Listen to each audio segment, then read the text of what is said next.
he say why he was going? More or less. Oh, I'm surprised. No, I've said nothing to anyone. As I left it, he was considering his position. I hope he will go. He would like to stay, to work out his time. That's what I wanted to ask. Shall I tell you what is wrong with Hector as a teacher? It isn't that he doesn't produce results, he does, but they are unpredictable and unquantifiable, and in the current educational climate that is of no use. He may well be doing his job, but there's no method that I know of that enables me to assess the job that he's doing. There's inspiration, certainly, but how do I quantify that? There's no notion of boundaries. A few weeks ago I caught him teaching French. French? English is his subject. And I happened to hear one child singing yesterday morning, and on inquiry I find that his pupils know all the words of When I'm Cleaning Windows. George Formby and Gracie Fields. Dorothy, what has Gracie Fields got to do with anything? So, the upshot is, well, I'm glad he handled his pupils' balls, because that at least I can categorise. It's a reason for his going no one can dispute. And I was so pleased on the night my wife, Mrs. Armstrong, told me that she was startled to find she was the object of unaccustomed sexual interference herself. That is a measure of how pleased I was. Though I shan't say that to the inspectors. You didn't know.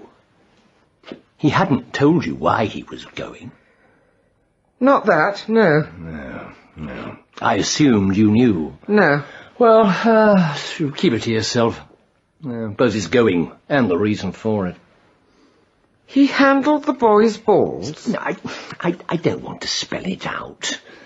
You've been married yourself. You know the form. And while on the motorbike, he, as it were, cradled them. To be fair, I think it was more appreciative than investigatory, but it's inexcusable. Nevertheless, think of the gulf of years. And the speed, one knows that road well. No, it's to everyone's benefit that he should go.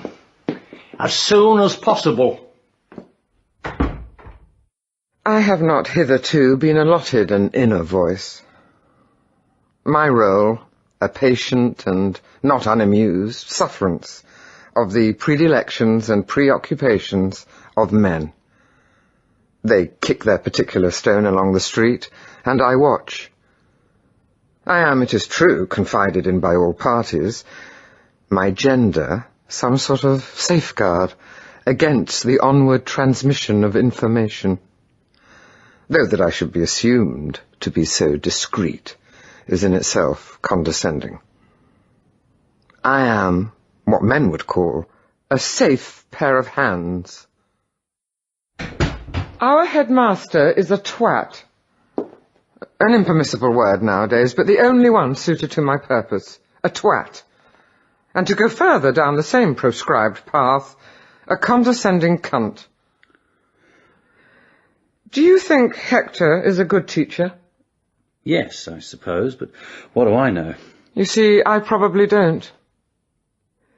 When I was teaching in London in the 70s, there was a consoling myth that not very bright children could always become artists.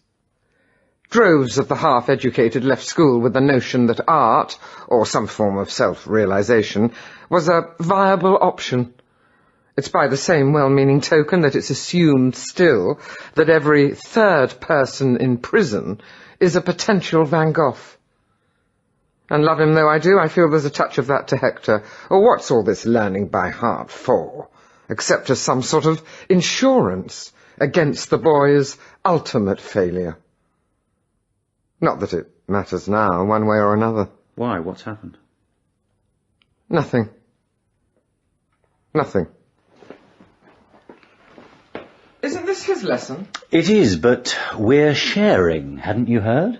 Sharing? Whose cockeyed idea was that? Oh, don't tell me. Twat. Twat. Twat. Yes, miss.